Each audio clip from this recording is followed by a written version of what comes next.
Tough enough. What, the Thunderbirds got it? Yeah, Springfield. You do remind me, the final, last of the year, Name That Wolf, coming up in about 15 minutes. Wolfpack tickets. They're not playing them They're Thunderbirds. playing Providence. They're playing the Bruins that fingered the Pinky Out. Pinky drinker. Out Bear, drinking champagne in the forest. Yeah. Fancy. Springfield Thunderbirds. I'm not crapping in the woods. Baseball, sir, is happening. Angels all over the Rays right now this afternoon. White Sox, your friends from the South Side, 2-9. I didn't even know they got a couple of wins. Dude, they were like 2-3. They started hot. Started hot, and then the rest of it, they're going to go 2-160. Well, they're probably going to go 2-10 for sure. They're losing 6-1 going to the ninth inning here against the Guardians. The Twins and Royals are knotted up in the sixth inning at 1 apiece. Brewers, Rockies have just started a game. Rockies on top there. And our Red Sox friends are about to throw the first pitch. 4:10, actually, your first pitch in Fenway. They're taking on the Blue Jays. The Jays are having their way with the Sox. Jays are on a little, you say three wins in a row is what? It's a winning streak. They're on a nice little winning streak. About to sweep them. They had all of their gear on last night. Bo Bichette with a game-tying the extra innings. To get into this whole thing, first of all, it's a mockery. We got to stop with the ghost runners. It's just absolute crap. That is some absolute Little League Mickey Mouse crap. It's fascinating to me that nobody can score with it, though. Because they're idiots. Okay, I know. They're so stupid. I was going there. So after they lose the lead and it's 2-1 Blue Jays, Red Sox start with the guy on second base. So what do you not want to do? Pop up. Or strike out. You don't want to not move. At-bat. You have to have a productive at-bat. The dude gets whiffed. Now you got one down, and you need a big hit. Yeah. You need a pass ball. You got to get that guy to third with one out to maybe hit a deep fly ball. Get him over, get him in. It's tie the game up, and you keep it going. You're going to get another ghost runner. It's a gift. Right. It's the Manfred gift that keeps on giving. Right. Every inning you're going to get a guy.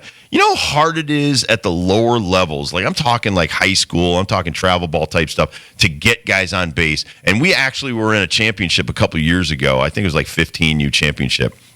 And there was a game for the championship after. So it was a semifinal. And we went like 9 scoreless innings with the other team. So finally, I had never heard this said before to me as a coach. We're going to go California rules. I'm like, what's the California rule? He goes, ghost runner on a second. I'm like, okay. Because you coached in California. Why are we calling it California? Anyway, we ended up scoring 2 runs. We ended up winning that game. Then we lost. We had no pitching left in the championship game. But long story short, I was like, at the lower levels, it's acceptable to do the ghost runner because it's hard to score in some places. You play in these wood bat tournaments. These guys aren't pros. They're 15 years old. Right. They're not getting paid to use a heavy wood bat. They don't understand that. They love it. They love how it feels. And when they're hitting, off a tee, it's great. In a real game, guy throwing 80 miles an hour, you're not going to hit that much, even in the big leagues. These guys are struggling with wood that they've been swinging for years. They're grown men. But now, as a grown man making millions of dollars, you're going to tell me we're going to give you a gift. We're going to give you a runner at second. And with that gift, we're not going to move him over. We're not going to play the analytics and bunt the guy over. And I know it's your Sox, and I watch every Sox game, not just because I have to. My wife loves them to death. She lives and breathes UConn and Red Sox. That's her 2 things. And it's like she's sitting there. She's like, I effing hate Bo Bichette. Okay? And I'm with her on that. Not really. I'm like, I kind of like Bo. I loved her dad. Dante's an awesome dude. Great dude. But I'm like, if this guy gets this runner in right here from third, because they got him over to third with less than 2 outs, Red Sox have to counter move, and they don't. That's a pickle. And I don't understand the brain thinking here of these managers that are like, we're hitting under 250 as a team. We're having trouble so bad as a sport that the commissioner said in extra innings to move it along and keep it under 3 hours, we're going to give you ghost runners. We want to move these games along. We want to get in, get out, move on to the next one because, all the other stuff that comes along with what Manfred comes out of his mouth. But to me, you got to earn that right to get to second base. You can't just start in the 10th inning with a runner on second. So it's one of the things that really irks me. A lot of the other game, I do like the pitch clock. I do like the moving the base runners and stuff like that, getting guys in motion. That's going back to a day that I played in where you always had something in motion. And it was a much better watch. When you're watching the product, you want motion. You want action. You don't want, somebody broke it down, it was like 2.5 minutes of action in a baseball game. There really isn't. There's so much stuff going on if you're playing it, but it is hard to watch. And we watch a lot of baseball. So that really upsets me in April, second week, where you just let a dude strike out when all he's got to do is lay down a bunt. Tanner Houck got a great start as well, and it was kind of a wasted start. He didn't have the best 2 starts to start the season. Gosman pitched his you-know-what off, too, for the Blue Jays. Yes, he did. Got nothing for showing up. But the start in Texas for Houck, he gave up a couple of bombs. The start in Baltimore, which he actually got a team win, didn't get the actual win. He gave up 3 earnies and a home run. And then last night, just 1 earned run off 5 hits. He went 6 2/3. A very good start for Mr. Houck, and then just did not get any help at the plate, as you were saying. Gosman, a big reason for that. Gosman, 8 innings, 4 hits, an unearned run, 10 Ks. But this is what I love. No walks. You go 8 innings, you're getting 24 outs, and you strike out 10 of them, and you don't walk anybody. You're not putting yourself in jeopardy. Right. That's a really clean start, and he didn't get a win. I bust his chops, and this is some of the slang from my day. Thanks for coming. All your teammates are going to go by you in the locker room when you're having a beer. Hey, man, thanks for coming today. Yep. You got to wait another 5 days to do this again and maybe get a win. But it's a good team win for the Blue Jays, and that's why Kevin Gosman is one of the best pitchers in baseball. Blue Jays, with that win, takes first place in the AL East right now over the New York Yankees. It's crowded at the top, though. Bassett Hound on today, and Walker Ferris Bueller for the Red Sox, so it should be a good little affair. Hopefully that dude there starts pitching better. Hopefully the Red Sox get a win, or they're about to get swept by a division It's a salvage operation. Well, it's a 4-game series sweep as well, so that does not look good. Cody Bellinger was in the lineup yesterday, feeling fantastic. He just flushed out that salmonella poisoning he got from those chicken wings and sweared he will never eat chicken wings. Well, maybe for 5 years, I think is what he said. He didn't say never. I was telling my wife this story. God, what did she wake me up at 6 o'clock this morning to tell me about the Cody Bellinger thing that we already rehashed? Oh, she's just got wind of it. Love it. Okay, and she's like, how in the world could you get somebody poisoned? Why would he say that he was poisoned? You get food poisoning. They didn't poison his food. And without me even telling the story I told about my teammate being hungover, she goes, he was hungover. Yep. And that's why I love my wife. She gets it. The dude was hungover or sick. He had a 24-hour bug, and he just needed a day off. And then the next day, he's like, well, you know what? I'm not poisoned anymore. I'm going to play. There's no way in hell I am taking off 5 years for chicken wings. Personal preference, and I just don't think the peer pressure and the wings that will be thrown in my face during football season. There's just too many wings that I can't say no to. I'm sorry. There's certain things in my life that once I got turned on to this food, I'm never going to turn down wings. It's not really filling app. They're wonderful. I could probably eat 10 and still eat a whole entree. I'm a big person. I love bad wings. I don't think there are bad wings. I don't think there are bad wings. There's some that look kind of like old chickeny. You know what I'm saying? Like, oh my God, you got some old chickens there. There's no meat on the bone. But I love places where they got some big wings, like Sliders.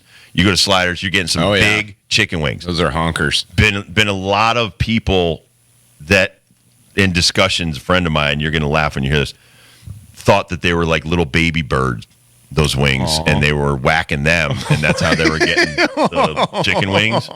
And we had to explain. She's a very educated woman, by the way. She's a teacher, and I love her dearly, and I coach one of her kids. But that is wonderful. No, it's not like a 6-month-old and they're killing them so we could have those small wings. I mean, my family in Buffalo, if I said no to chicken wings, like I might disown be you. Thrown out of the house immediately.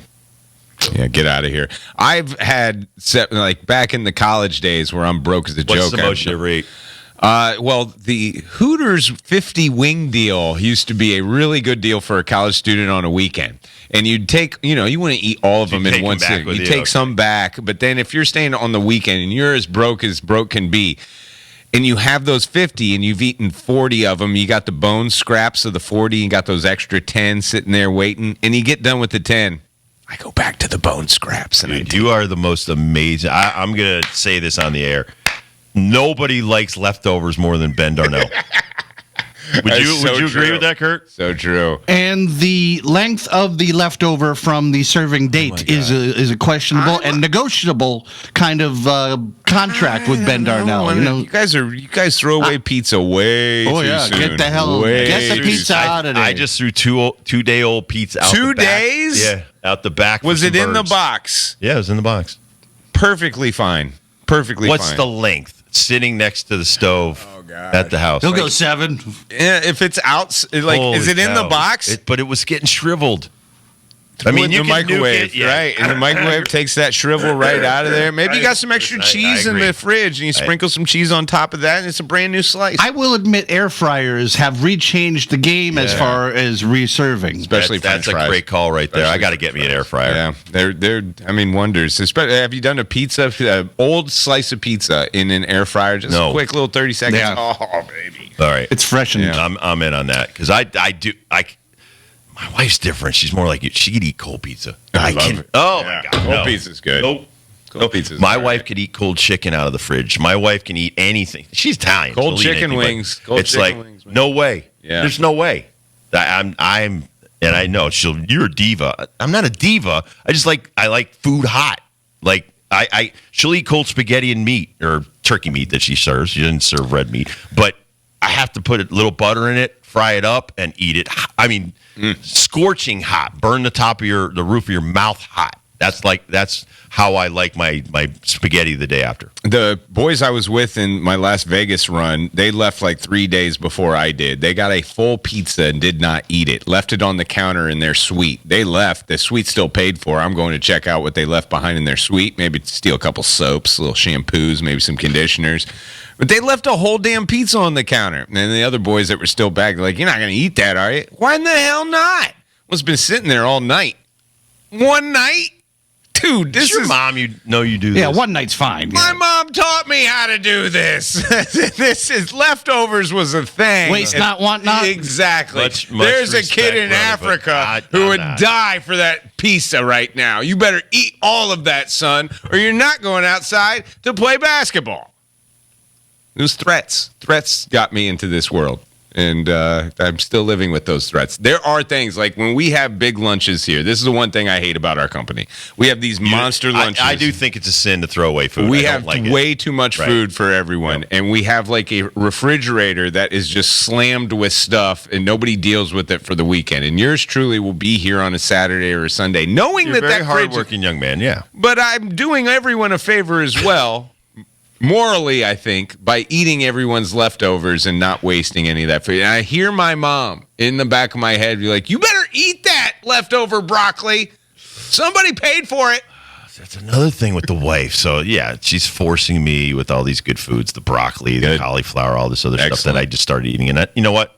She puts it in the oven and bakes it with a little oil and vinegar to try to keep me healthy. I bet you it's the best. It is the best. But I'm not eating it cold out of the fridge. She will take it out for lunch because she doesn't eat a lot before dinner. Yeah. And that's how she stays the way she is. Little French onion dip. Little dip. No dip. Raw broccoli out of the fridge. Broccoli out of the fridge, dude. That's rabbit stuff. That's what I'm saying. I don't do that. She's shockingly with some of this cold cheese stuff. No cheese. Dude, you don't know my wife. She's not eating I cheese. love the cheese on the broccoli. Yeah, dude, he's on the broccoli. So, all right. So if I have like a leftover burger or something like that from and it's all turkey burgers and stuff, and she usually puts a couple pieces of cheese on top when she cooks them outside. I'll put it in the microwave. After 30 seconds, I throw another piece of cheese on it. Damn right. And then nuke it another 30 seconds, and then put it on a bun and eat it. It's dairy. It's healthy. You're hitting all the food groups. Always. So that's my favorite thing. I do love leftovers. I mean, but I'm not like you. I can't wait a week and still go back and be like, It's a hell of a segment on baseball. I was going to say, Cody Bellinger, he needs to hang out with us a little bit more. No, man. you know what it was? The Cody Bellinger wings got us onto exactly. the food. We'll talk about food all day. We should do a food show. We kind of do. That's usually at 5 o'clock, though. That's when we're a third hour in and we're starving to death. It's an early food conversation on the Dibble Show today. We're hungry. All right, We're hungry. All right, Name That Wolf is coming up next. It's the last one for this season on the Rob Dibble Show with Ben Darnell. 860-522-3776. All right. Wolfpack versus Providence tickets.